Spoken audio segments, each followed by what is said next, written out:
tous, bienvenue sur ce tirage que j'ai à cœur de vous proposer puisqu'il va être fait avec l'oracle que j'ai créé, l'oracle de Perséphone, donc entièrement construit sur le mythe de Perséphone que je suis encore en train de peaufiner, hein. Il ne va pas rester comme ça évidemment, mais j'avais envie de vous faire un tirage shadow work axé sur le travail sur la part d'ombre. Et donc c'est un tirage que j'ai créé depuis assez longtemps. Je me suis inspirée aussi de l'astrologie pour le faire. Donc c'est un tirage qui s'appelle l'initiation de Perséphone et qui va nous permettre d'aller explorer certaines zones d'ombre. Voilà, donc je vais faire un tirage en deux choix. Vous avez ici une pierre rose dont j'ai oublié le nom, bon, c'est pas grave du tout, hein. Je crois que c'est une rhodochrosite, mais je suis pas trop sûre. Et la deuxième, je ne suis pas sûre non plus, mais je pense que c'est une aventurine. Voilà, je ne connais pas la signification des pierres. Je les ai depuis très longtemps, je m'en sers jamais. J'avais juste besoin de deux trucs pour faire mes choix. Vous choisissez le 1 ou le 2 et on se retrouve tout de suite. Donc, on se retrouve tout de suite pour vous qui avez choisi la pierre rose. Alors, on commence ce tirage et en premier lieu, nous allons aller voir Corée, qui est le nom de Perséphone lorsqu'elle était encore une jeune fille, puisque évidemment ça signifie la jeune fille, donc avant qu'elle soit enlevée par Hadès. Donc ça va représenter tout ce qui est de l'ordre du comportement puéril, de l'enfance, de quelque chose qui est trop naïf et qui a besoin d'être laissé derrière soi parce que ça empêche notre évolution, ça nous enferme. Ça nous empêche justement de voir l'ombre. Alors avec cette carte des mystères, on peut avoir en premier lieu le fait d'être très enfermé sur soi-même, c'est-à-dire justement d'être mystérieux et de ne pas exprimer, voilà, d'avoir de la difficulté à aller vers les autres, à faire sortir les sentiments, les émotions, voilà, garder beaucoup de choses en soi, en choix. C'est trop bizarre. On peut aussi avoir de la difficulté à se faire comprendre par les autres. On peut avoir on peut avoir la croyance que que nous, on se comprend, donc les autres doivent nous comprendre et que c'est pas compliqué. Voilà, il peut y avoir un côté un petit peu comme ça où en réalité c'est pas clair du tout pour les autres, c'est vraiment pas simple. Voilà, il y a un côté un peu compliqué ici. Ça peut être une tendance aussi, hein, toujours vouloir faire des mystères. Il y a des gens aussi qui s'expriment, vous savez, comme ça, toujours par allusion, toujours toujours par l'implicite en fait, faire comprendre les choses aux gens par l'implicite, alors qu'en fait, on peut juste dire les choses clairement, quoi. Voilà, c'est pas compliqué non plus. Il peut y avoir ce côté-là. Ok, on va aller voir en deuxième lieu la carte qui va représenter les enfers. Et donc ça va être le domaine de la vie dans lequel justement va s'accomplir ce shadow work. Ce shadow work, j'ai mal dit. Alors justement, avec la carte à base, on est directement dans l'idée qu'il faut descendre en soi. La carte à base, c'est quand le héros, et ici Perséphone, hein, descend dans les mondes souterrains, de son plein gré ou pas. Et vous, là, ça vous indique que justement, vous auriez tout intérêt à aller explorer cet inconscient, voilà, justement, aller directement là où se trouve votre zone d'ombre, c'est-à-dire dans tout ce qui est inconscient. Donc on est vraiment clairement dans le sujet à fond les ballons ici. Ça peut même nous dire que vous y êtes déjà, dans le sens où, que vous vous en rendiez compte ou pas, il y a probablement quelque chose qui vous a déjà entraîné du côté de l'ombre. Ça peut aussi nous dire qu'il y a certains aspects de votre ombre qui ont déjà commencé à prendre le dessus sur certains aspects de votre vie, à prendre le contrôle. Donc voilà, pour l'instant, ouais, on est bien dans l'ombre là. D'ailleurs, on n'a que des cartes sombres pour l'instant. On va aller voir Hadès. Qui est celui qui a enlevé Corée et qui symbolise donc la force vraiment qui active l'ombre, qui entraîne dans l'ombre. Donc quelle est cette force? Ah, bon, on a un petit peu de lumière quand même. On a l'été. Donc cette carte de l'été, elle vient nous symboliser justement une période au cours de laquelle on ne manque de rien, on a tout sous la main, tout fleurit, tout, voilà, il y a une forme d'abondance, tout est épanoui, tout est voilà, grand ouvert, une forme de richesse aussi ici. C'est associé aussi au plaisir. L'été, c'est aussi les vacances, le repos. Enfin voilà, on voyage, on bouge, on se fait plaisir. Justement, il y a peut-être ici cette notion que c'est par le biais de toute cette notion de plaisir, on manque de rien. Et ben c'est peut-être ça qui précipite dans l'ombre. D'ailleurs, j'irais bien recouvrir. Je suis en train de me dire. La carte de la catabase pour en savoir un petit peu plus.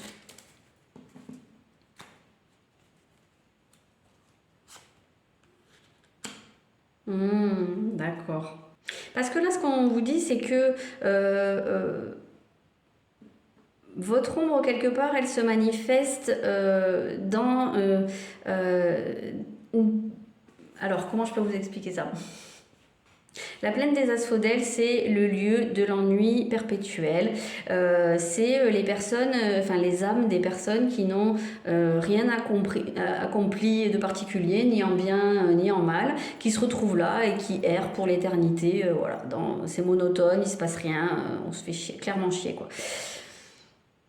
Donc, moi j'ai représenté ça par ce qu'on appelle la fin de l'âme, c'est-à-dire des périodes où on perd le feu sacré, on perd le feu créatif en nous et voilà, on peut être dans une apathie, dans une forme d'apathie émotionnelle, créative, même physique, on peut être déprimé, on peut même être en dépression. Donc voilà, votre ombre, elle va se trouver dans ces phases où vous êtes vraiment... voilà, vous voyez tout en gris, vous avez envie de rien, vous n'avez plus l'énergie pour créer quelque chose. Donc je comprends pourquoi il y avait la catabase avec, parce que souvent quand on est dans une période comme ça et qu'on frôle la dépression ou qu'on est dedans, quelque part, on se sent précipité dans les affres de notre inconscient. Hein, et puis, quelque part, on n'a pas tellement le choix que d'y aller. Alors, parfois, on fait même des thérapies. Voilà, on est accompagné parce que c'est plutôt lourd à porter. On a besoin de retrouver le goût de quelque chose quoi, dans la vie. Et justement, ce qui peut précipiter dans cette ombre ici, c'est il peut y avoir une tendance à brûler la chandelle par les deux bouts, voilà, à penser qu'à se faire plaisir. Peut-être aussi, il y a un côté superficiel, il y a un côté un peu, on pense aux apparences avant tout, et on perd le sens. On perd le sens de la vie, on perd le sens de notre cheminement personnel. Voilà, il y a quelque chose comme ça ici. On va aller voir maintenant Zeus, qui va représenter notre possibilité de croissance, d'expansion personnelle, mais aussi ce qui peut représenter un risque d'excès. La grenade. Alors, ici, moi, la grenade, je la ressens dans le sens du plaisir, justement. Moi, je l'associe, entre autres, au plaisir sexuel. Donc, au plaisir féminin, mais pas seulement, hein, après tout. Donc, il peut y avoir un côté ici très charnel. Vous avez la possibilité de vous épanouir par le biais de l'exploration de ce qui vous fait plaisir. Alors, c'est pas forcément que sexuel, parce que la grenade, bon, c'est un fruit. Donc, il peut y avoir tout ce qui est plaisir des sens, hein, de manière générale. Mais attention, parce que ça peut représenter un excès. Et c'est ce qu'on avait déjà avec cette carte de l'été. C'est comme ça que je l'avais senti ici, cette force qui vous précipite dans l'ombre. Donc ici, c'est à double tranchant. C'est-à-dire que vous pouvez justement, oui, vous épanouir par le plaisir des sens qui va vraiment vous aider à retrouver quelque part des couleurs dans cette vie, des sensations dont vous avez besoin, parce que là il y a un côté très anesthésié quelque part. Donc vous avez besoin de vous reconnecter au plaisir, et effectivement il est bien présent ici, mais attention de ne pas basculer dans le tout pour le plaisir, voilà. C'est-à-dire qu'il va y avoir un moment où je pense que vous allez avoir besoin de transcender ce plaisir et d'en faire quelque chose, de créer quelque chose qui a du sens pour vous par le biais de ces sensations, de ce plaisir d'essence. On va aller chercher la carte qui représente Hélios, le soleil, qui représente tout simplement ce qui va vous aider, le facteur aidant. Hein. Ah, j'en ai deux. Et... Ah, ben voilà, ben c'est Corée. Alors, Corée, la jeune fille, l'archétype de la jeune fille, hein, ici, donc la jeunesse, l'innocence, la pureté, voilà, il y a quelque chose comme ça chez vous. Retrouvez, d'ailleurs cette carte, elle est pleine de couleurs, quand on fait la comparaison avec cette plaine des asphodèles qui est grise, qui est terne, voilà, qui est pas ragoûtante, ici c'est, voilà, c'est en pleine éclosion, donc ce qui va vous aider, cet archétype de la jeune fille, c'est de retrouver un regard émerveillé sur la vie. On peut se reconnecter à l'enfant intérieur hein, avec cet archétype de la jeune fille, c'est quand même très proche. C'est de pouvoir poser à nouveau un regard plein de couleurs sur la vie. La possibilité de faire des projets, avec cette innocence qui fait qu'on croit en soi, on ne voit pas tout de suite toutes les barrières, tous les obstacles, tout ce qui fait que ça pourrait ne pas marcher.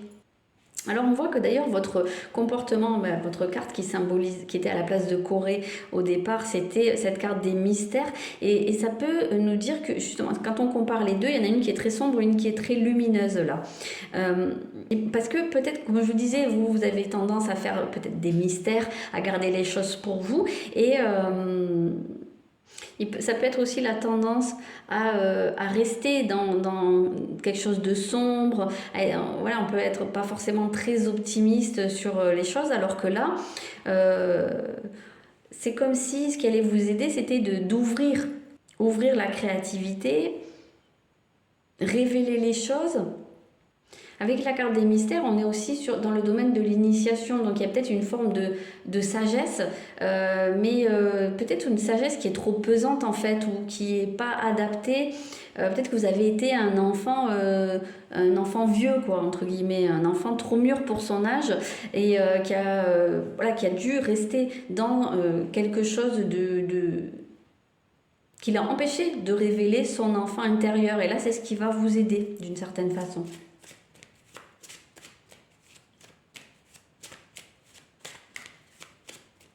Alors la dernière des cartes, ça va être Déméter, la mère de Perséphone, et qui va représenter la récolte, ce qu'on récolte au terme de ce shadow work.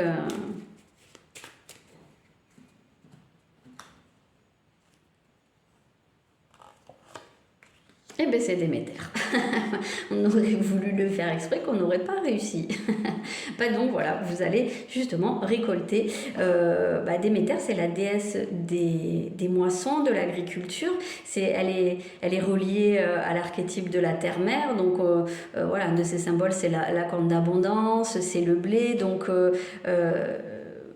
c'est elle qui offre la nourriture aux humains, donc c'est elle qui offre la richesse de la nature, donc on est vraiment complètement ici dans l'idée de récolter beaucoup de bienfaits, de l'abondance tout simplement. Hein. Déméter, c'est aussi la mer, hein, c'est l'archétype de la mer. Donc c'est une partie de nous qui va justement nous nourrir, nous consoler, nous faire du bien, nous apporter de la douceur. Donc en plus, je ne sais pas si vous voyez, mais ici, on a des herbes. On ne sait pas trop ce que c'est, si c'est des herbes ou des plantes, ou si c'est un champ qui est très gris. Et ici, on a ce champ de blé derrière qui est justement couleur d'or, voilà, comme le blé bien mûr. Donc on a vraiment cette image par laquelle on va passer de cette ombre-là à cette lumière-là, et on va pouvoir vraiment récolter de quoi se nourrir, de quoi nourrir son âme, hein, donner du sens. Voilà, cette carte de Déméter, c'est celle qui va faire sens au plaisir que vous allez, des sens que vous allez pouvoir expérimenter. et à laquelle il pouvait manquer une forme, oui, de sens profond.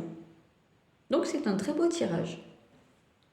Alors, on passe tout de suite aux personnes qui ont choisi la deuxième pierre et on va aller voir. Pour commencer, la première carte, la carte de Corée, qui va nous indiquer le comportement, alors dans son aspect puéril, hein, dans son aspect qui empêche l'évolution, qui est un peu immature, un aspect immature de la personnalité, qu'il est nécessaire de laisser de côté. Alors, avec Mélinoé, on a l'aspect de tout ce qui est lié aux cauchemars, aux angoisses. Voilà, on sent qu'il y a un côté très très angoissé ici, qui empêche l'évolution. On peut avoir tendance à vivre dans ses rêves ou être un peu trop voilà, en dehors de la réalité ici. Alors maintenant, on va aller voir les enfers, qui va nous donner le domaine dans lequel le shadow work va s'accomplir.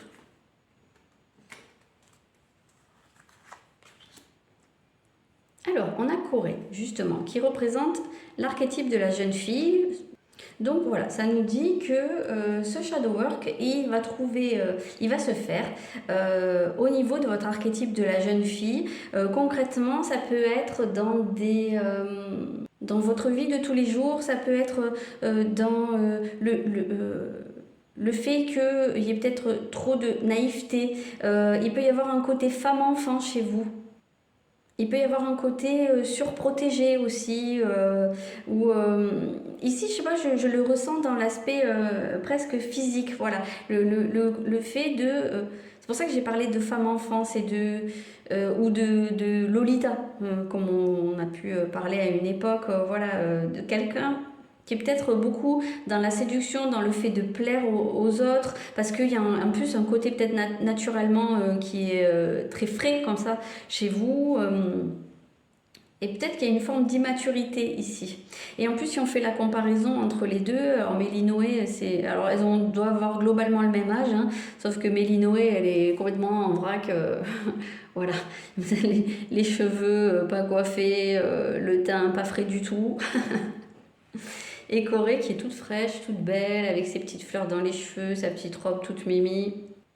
Donc moi j'ai l'impression que ça se fait vraiment sur un aspect de soi qu'on veut montrer aux autres. Alors qu'en réalité, il y a quelque chose de très angoissé chez vous et c'est peut-être un masque ici. Alors on va regarder Hadès qui va nous signifier la force justement qui va activer l'ombre. Ah ben voilà, c'est... Ah non, c'est le pavot, je croyais que c'était le narcisse. Parce que je me suis gourée en fait en faisant la carte, j'ai mis 2 fois la même photo sur 2 cartes différentes. Bon bref, c'est pas grave, tant que c'est marqué le pavot.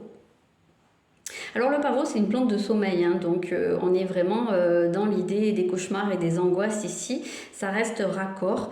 Donc il peut y avoir justement ce qui active l'ombre, je pense qu'il y a beaucoup de choses qui se passent la nuit pour vous, dans vos rêves, dans vos cauchemars, il peut y avoir des insomnies, il peut y avoir vraiment la difficulté à trouver le sommeil, les peurs, les genres de terreur nocturne, voilà, on sent que ça c'est compliqué. Il peut y avoir aussi avec le pavot une tendance à essayer de s'anesthésier hein, par les substances, voilà, il peut y avoir tendance à prendre des produits qui vont calmer les angoisses. Alors ça peut être une certaine addiction à des médicaments anxiolytiques ou voire une addiction à d'autres produits moins légaux. Donc on sent bien que, en fait, il y a plein de trucs à l'intérieur de vous qui vous font mal, qui vous angoissent, voilà, qui vous stressent. Ça, j'ai l'impression que c'est l'intérieur de vous, la psyché, voilà, complètement en vrac. Et puis, vous arrivez à vous anesthésier avec des trucs où je sais pas, vous dormez ou... J'ai l'impression qu'il y a l'histoire quand même hein, d'essayer de calmer ça par des médicaments ou des drogues. Et du coup, quand vous avez bien anesthésié les angoisses, eh ben, vous pouvez afficher cette petite Corée toute mimi, toute fraîche, toute innocente, pleine d'espoir sur le monde, peut-être pleine de blagues. Voilà, il y a un côté comme ça, il est très spontané aussi. Sauf que cette Mélinoé, elle a des choses à vous dire. S'il y a ces angoisses-là, c'est qu'il y a quelque chose derrière. Mais comme c'est anesthésié, ça ne peut pas s'exprimer. Donc, quelque part, moi ici, j'ai l'impression que l'ombre, eh ben, justement, vous n'êtes pas aligné avec cette carte de Corée et peut-être que vous vous sentez même obligé de, alors soit en permanence de maintenir ce masque. Donc peut-être ça vous demande énormément d'énergie, soit vous avez tendance même à en faire des tonnes parce que vous avez trop peur que justement ce masque s'effondre et que Mélinoé refasse surface et que voilà, vous sombriez vous soyez complètement submergé par ces angoisses-là. C'est comme ça que je ressens ici les choses. Vous me direz dans les commentaires. Donc on va les voir. Maintenant, Zeus. Zeus qui va représenter à la fois la possibilité de croissance personnelle, d'expansion, mais aussi le risque d'excès. Hein. C'est toujours une carte à double tranchant.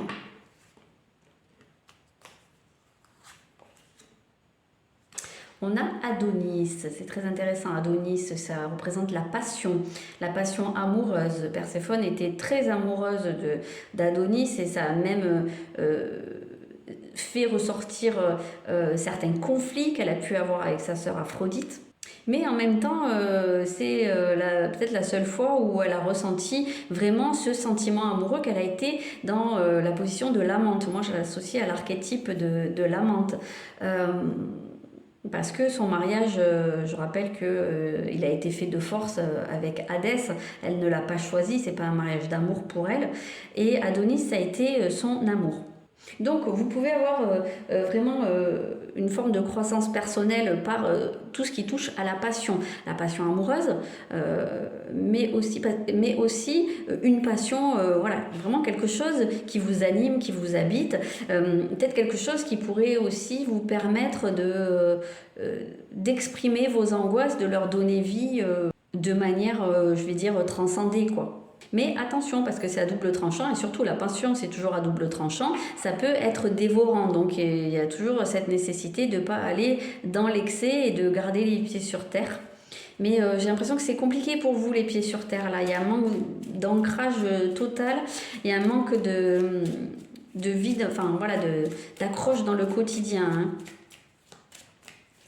Ce qui vous relie à la vie dans le quotidien, c'est plutôt superficiel ici, c'est vraiment le masque. Hein. On va aller voir Hélios, qui va représenter votre facteur aidant, hein, vraiment ce qui va vous aider ici, ce qui va vous apporter de la lumière. Vous avez le printemps. Bon, c'est une carte très lumineuse. Le printemps, il va vous permettre de renaître. Il va vous permettre à quelque chose d'éclore, de sortir du cycle sombre. Donc c'est une nouvelle énergie qui va pouvoir naître en vous. L'énergie de faire aussi de nouveaux projets, de créer quelque chose. Le printemps, c'est le tout début de quelque chose, c'est le tout début du cycle, c'est le début de l'année astrologique, voilà, c'est la naissance, l'éclosion. Ça peut être une forme de renaissance également.